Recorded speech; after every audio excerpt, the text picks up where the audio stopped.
Alhamdulillah wahdah wassalatu wassalamu ala man la nabiyya ba'dah. So inshallah ta'ala we do like that. We go half time of tafsir and the other half we go with the virtue of supplication, dua. The importance of dua. Okay? And then Allah subhanahu wa ta'ala, He is our creator, the one who created us, the one who provided us, the one who takes care of us. So in reality, we just need Allah subhanahu wa ta'ala. We need no one except Allah subhanahu wa ta'ala.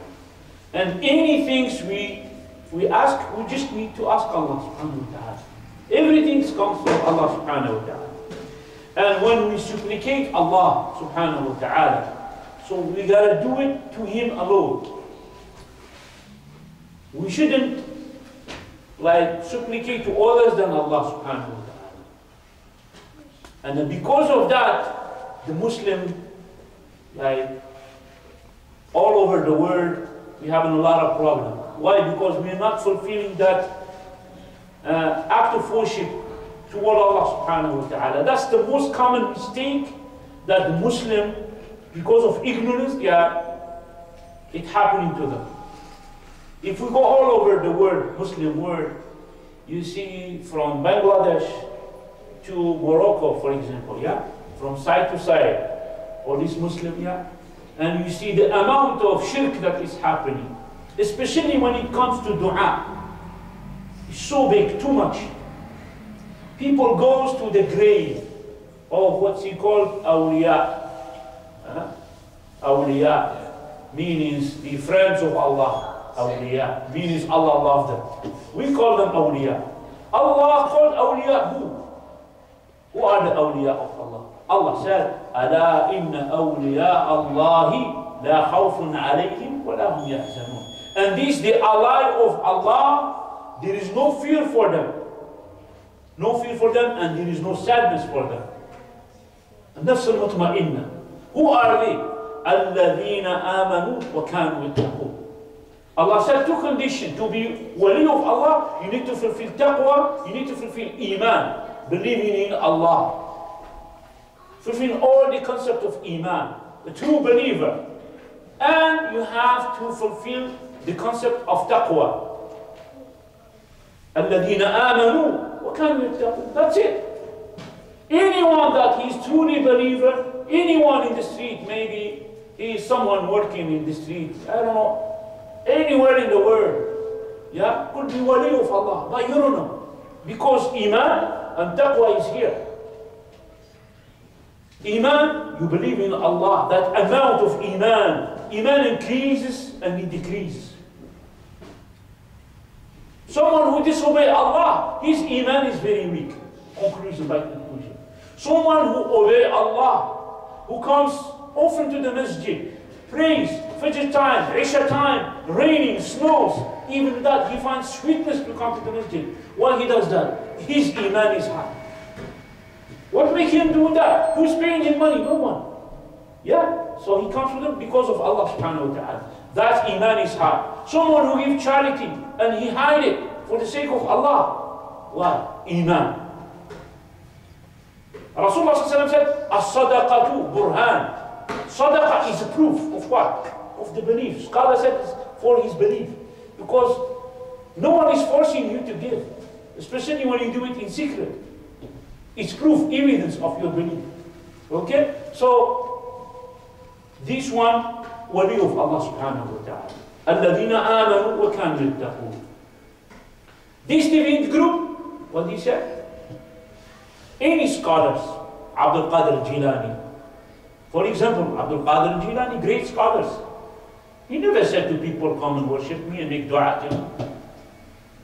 Okay, even in Bangladesh there is some stuff and they do that, I think they go to a certain grave and they ask help. Or they ask them to intercede for them. Both of the way are shirk. Someone who passed away in the grave, he did what he did for his life, for himself. Why you don't do like him? Why you have to go to him?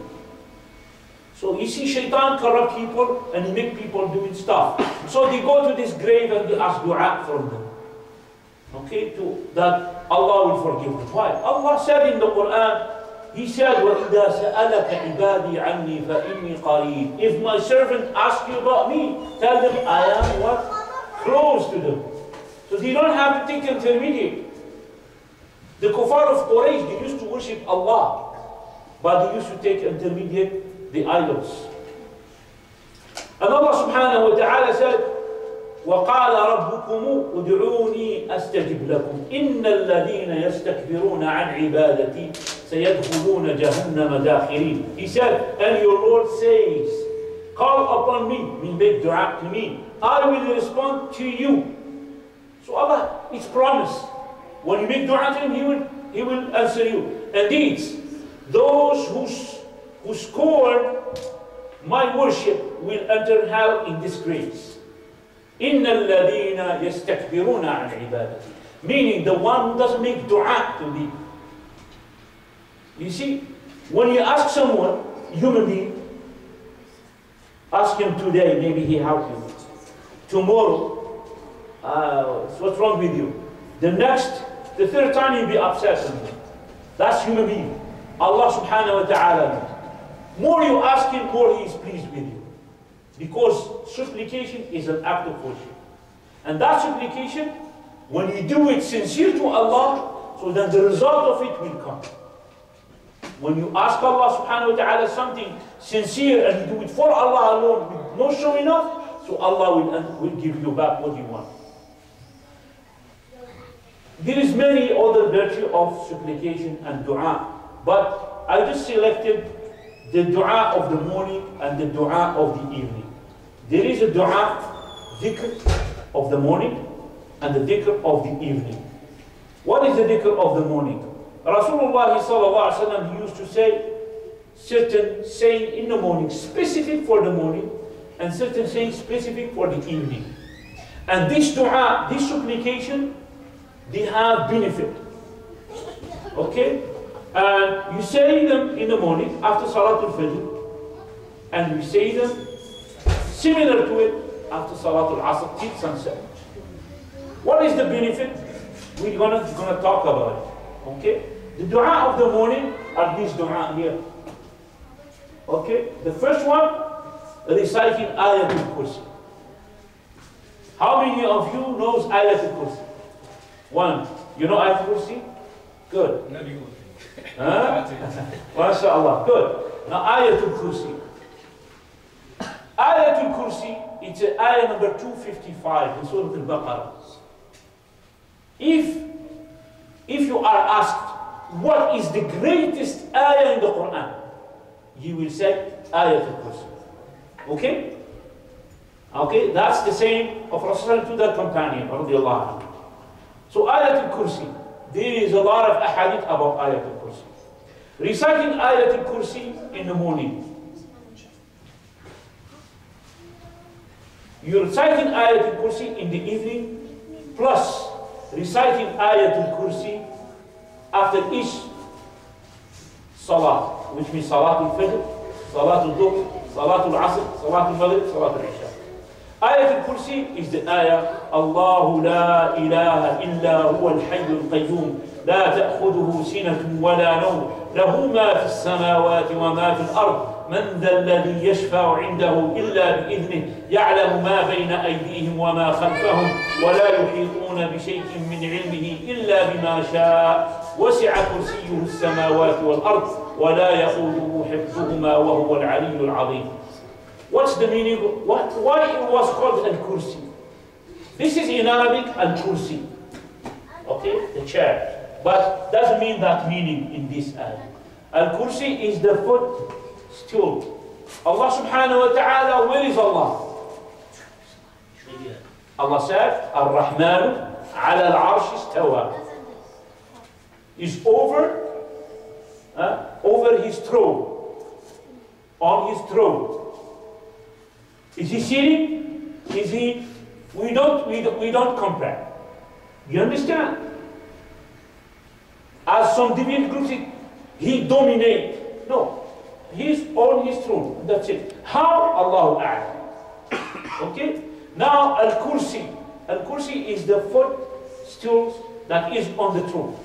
Comparing Rasulullah said, Al-Kursi to the throne. The throne, Al-Kursi, is like a necklace in a big desert, comparing to the throne. The throne, Arshur Rahman, is huge. Okay? And the size of the Kursi is like comparing a necklace to a big empty space in the desert. That's in the hadith. Is it clear? So, clear, yeah? So huge. Now, Ayatul Kursi, because Allah mentioned, He said, وَسِعَ كُرْسِيُّهُ. Not the throne, but the Kursi only. Samawati wal ard. Like His Kursi, it gathered all the heavens and the earth. That's the size of the Kursi. And the size of the Kursi, comparing to the throne, is like a necklace, as Rasulullah said, or a bracelet in the desert, comparing to the throne. How huge is it? Now, He said, once in the morning, once in the evening, and after each obligatory prayer. Now, the one that is in the evening, He said, sallallahu alayhi wa sallam, in the hadith, when Abu Hurairah radiallahu anhu, Rasulullah, He put him in charge for the provision, for the zakat, for the sadaqah, the food. You know, they collect zakat and so on. So, and who was in charge of that, to watch that? It was Abu Hurairah radiallahu anhu. So, when he was watching and observing, maybe someone will come, someone came and he started stealing from that sadaqah. So Abu Hurairah caught him. And he said, what are you doing? You're stealing and so. So the man, he was crying and, you know, I am a poor guy, I have kids, I have children, lying of course. So Abu Hurairah said, go. The Sahaba, they used to believe each other, by the way. Like someone that, anyway, Sidq, he used to be having Sidq. So he released him. Don't come back. He felt sorry about him, he said, don't come back. The next day, so the same person, he came. Abu Hurairah caught him. And then he did the same story to him. So the man, he was crying and feeling sorry. I am a poor guy, I have children, I have to feed them. He said, go, don't come back. If you come next time, I will raise you to the Prophet ﷺ. So the third night he came, and then he caught him, Abu Hurairah. He said, this time you're not going to go nowhere. You don't understand. So the man, again, but at the end he said, I have a deal. I can teach you something very beneficial to you, and then you release it. So now Abu Hurairah, interested about what? About knowledge. So look at this. And he said, if you go to your bed every night and you read Ayatul Kursi, Shaitan will not approach you at that night. Is that right? I said, right. So don't come back. Promise me, don't come back. So Rasulullah ﷺ, he asked Abu Hurairah, he said, Ma fa'ala, do you know? And he told him about the story. He said, so and so and so. He said all the story, the first day, second day, so and so. But the third night, he said, Sallallahu he said to Abu Hurairah, and Abu Hurairah, he want to confirm that beneficial Ayatul Kursi, Shaitan will not approach you. So Rasulullah ﷺ said to him, Sadaqaka wa huwa kadhub. He told you the truth, even he is a liar. Do you know with who you're talking, Ya Abu Hurairah, since these 3 nights? So Abu Hurairah said, Allahu A'lam. He said, that was a shaitan. He was a shaitan. Now, from this hadith, it is possible that shayateen will take the shape of human being and steal something. Do you get it? It is possible. You understand? So, because Allah give this, like the shayateen, the ability to change their shape and to be appearing to people. But we don't see the jinn. But they have the ability to shake the image of human being. They take the image of snake and lizards, which is the favorable like shape that you could take, as Rasulullah mentioned. That's why whenever you see a big snake, whatever in your house, especially in Bangladesh, anaconda and so on, so don't kill it right away. It could be a Muslim one. Rasulullah said, so then you gotta ask him to leave the house 3, otherwise you kill them. That's in the authentic hadith. We don't go details about it too much because we're gonna get away from our subject. It's about Ayat al-Kursi, yeah? So here, that's one of the benefits. You read Ayat al-Kursi. Another benefit, you read it in the evening and you read it in the after each salah. What's going to happen? It is a reason that you will enter paradise. Rasulullah said, whoever read Ayat al-Kursi, after he said, Assalamu alaikum wa rahmatullah, Assalamu alaikum wa rahmatullah, Astaghfirullah, Astaghfirullah, Astaghfirullah, Allahumma anta as-salam, wa minka as-salam, tabarakta ya dal jalali wal ikram. The dhikr after salah. One of the dhikr is, الله لا إله إلا هو الحي القيوم لا تأخذه سنة ولا نوم له ما في السماوات وما في الأرض. You recite the ayah. What's going to happen to you? Rasulullah said, لم يمنعه من دخول الجنة إلا الموت. It will not stop him to enter paradise except that. So easy. You want to enter paradise? Do that. Ayatul Kursi. People, what do? Salam alaikum, salam alaikum. They run away. No.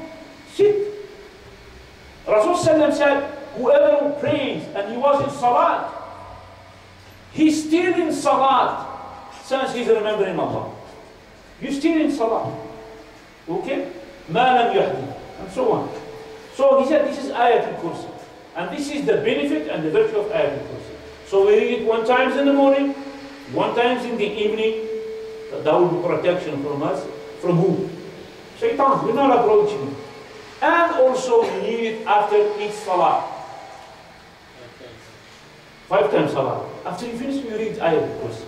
Now we pray Salat al-Isha. After the Salat we read. Of course you read it in your salah. We don't read it together like Jama'ah. No. That's not the use of the Sahaba or the Prophet. So this is about Ayat al-Kursi. Is it clear? Good. Now, there is other things that we do and it will be sufficient, it will be protection for us. Reciting the last 2 ayahs of Surah Al-Baqarah. What are the last 2 ayahs of Surah Al-Baqarah? آمن الرسول بما أنزل إليه من ربه والمؤمنون كل آمن بالله وملائكته وكتبه ورسله. The end of the surah. 2 ayahs. These 2 ayahs, all the Quran was revealed from the 7th heaven, Jibreel coming down to Muhammad sallallahu alaihi wasallam. Except these 2 ayahs, Rasulullah sallallahu alaihi wasallam, he received them in the 7th heaven. This is the virtue of these 2 ayahs. When was that? Al-Mi'raj, Isra al-Mi'raj. Okay? So these 2 ayahs was revealed in the 7th heaven. Rasulullah who said from the hadith of Abdullah bin Mas'ud, whoever reads the last 2 ayahs of Surah Al-Baqarah, fi laylatin kafatah. Meaning, whoever reads these last 2 ayahs, Surah Al-Baqarah in the night, you read it at the night time. For example, inshallah ta'ala, we're going to read it in Salat al-Isha. Alhamdulillah, I did that thing, which is, I read it in the night. Or you read it when you go to your bed. You read it with Ayat al-Kursi, for example. Yeah? What is the ayat? آمن الرسول بما أنزل إليه من ربه والمؤمنون كل آمن بالله وملائكته وكتبه ورسله لا نفرق بين أحد من رسله وقالوا سمعنا وأطعنا غفرانك ربنا وإليك المصير. That's ayah number 1. لا يكلف الله نفسا إلا وسعها لها ما كسبت وعليها ما اكتسبت ربنا لا تؤاخذنا إن نسينا أو أخطأنا ربنا ولا تحمل علينا إصرا كما حملته على الذين من قبلنا ربنا ولا تحملنا ما لا طاقة لنا به واعف عنا واغفر لنا وارحمنا أنت مولانا فانصرنا على القوم الكافرين. So this is 2 ayah. You recite this, it is sufficient for you. It will be sufficient from the evil of everything. As in the hadith, inshallah ta'ala. Another, and as we said, these are Quran, but at the same time they are supplication. Okay? There is the 3 surahs. Some of them call them the 3 quls. What are the 3 quls? قل هو الله أحد قل أعوذ برب الفلق قل أعوذ برب الناس. Is it clear? So these 3 surahs, you read it 3 times in the morning and 3 times in the evening. Okay? 3 times in the morning, 3 times in the evening. You say, Bismillah ar-Rahman ar-Rahim, قل هو الله أحد الله الصمد لم يلد ولم يولد ولم يكن له كفوا أحد. Again, Bismillah ar-Rahman ar-Rahim, قل هو الله أحد, 3 times. Then, قل أعوذ برب الفلق قل أعوذ برب الناس, and then 3 times, and قل أعوذ برب الناس 3 times.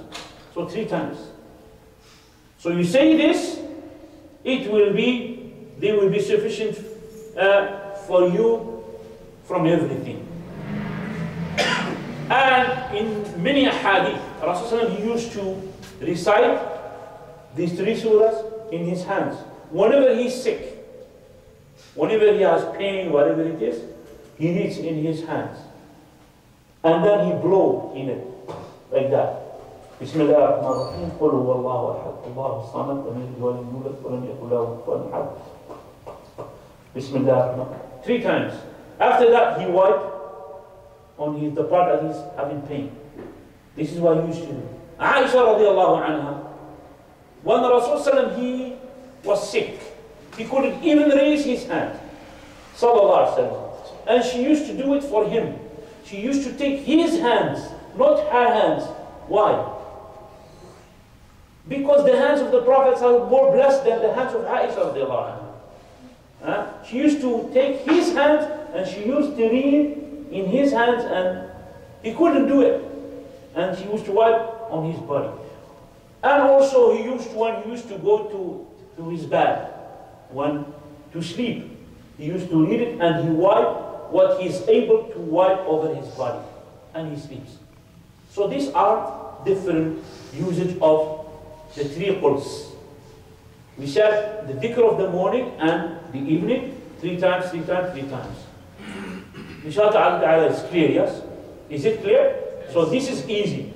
But maybe you don't memorize the last 2 ayahs of Al-Baqarah, maybe. No?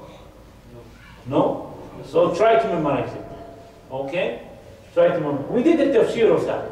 Last year when we started, we did the tafsir of these 2 surahs. The next dua, there is a dua that you say 3 times in the morning and 3 times in the evening. There's many dua, but this dua is, Rasulullah used to say, Bismillah alladhi la yadurru ma'a ismihi shay'un fil ardi wa la fis sama'i wa huwa as-sami'ul 'alim. Bismillah alladhi la yadurru ma'a ismihi shay'un fil ardi wa la fis sama'i wa huwa as-sami'ul 'alim. Bismillah alladhi la yadurru ma'a ismihi shay'un fil ardi wa la fis sama'i wa huwa as-sami'ul 'alim. 3 times in the morning, after Salat al-Fajr, yeah, till sunrise or before dawn, if you don't have them. But it's better, preferable that you do it after Salat al-Fajr. Okay, in the mosque, and then after that you go pray Salat al-Duha, whatever it is. But 3 times in the morning and 3 times in the evening, after Salat al-Asr, before sunset. If you forget it, you can say it after Maghrib. 3 times. What is the benefit of that? But the meaning of that? The meaning of this dua, in the name of Allah, with whose names nothing on the earth or in the sky can harm one, and He is the all-hearer and the omniscient. وَهُوَ السَّمِيعُ الْعَلِيمُ. Is it clear? So that's the meaning. Bismillah الذي لا يضر مع اسمه شيء في الأرض ولا في السماء وهو السميع العليم. The benefit of this dua, look at this. no surprise calamity will befall him, and nothing will harm him. What's the meaning of that? What's the meaning of that? I give you now a story, you will understand what's the meaning of that. The narrator of this hadith, this dua, like whoever read 3 times this so and so and so, no harm, calamity that has happened to him. The one who narrates this hadith is the son of Uthman bin Affan. Aban is named by the name of Aban. Aban, the son of Uthman bin Affan. He narrated this hadith from his father. And his father, Uthman bin Affan, he heard it from the Prophet ﷺ. Whoever reads this dua 3 times in the daytime, nothing will happen to him, like from calamity, surprise calamity. You understand? He said that. And then one day, he was paralyzed, half of his body paralyzed. Okay? So then people came to him. He said, how come you were saying that thing and this happened to you? So he said to them, I know what you're thinking. You think that I am a liar, or Uthman bin Affan is a liar. By Allah, I do not lie. But the time or the day this happened to me, I was so upset and I forget to say it. So that's the story behind that. No surprise calamity will happen to you if you say this dua, inshaAllah. So, you see, this dhikr is easy. It's easy. It's the most easiest act of worship, which is tongue moving. Bismillah, Bismillah. But who has the success from Allah to do it? That's proof, evidence, you do nothing except by the will of Allah. How easy it is, how it's the great reward, ayatul kursi and so, but we're not doing it. But we forget, we just follow dunya. Why? Because the success is from Allah. Few people only will stay after Fajr and say the Adhkar. Few people. You can see that. Okay? Talk about this masjid, maybe 5 or 4 staying. But other masjid, there is no one. Okay? This dhikr is very important. Okay? So inshallah ta'ala, we hear the adhan, inshallah ta'ala, we stop here. After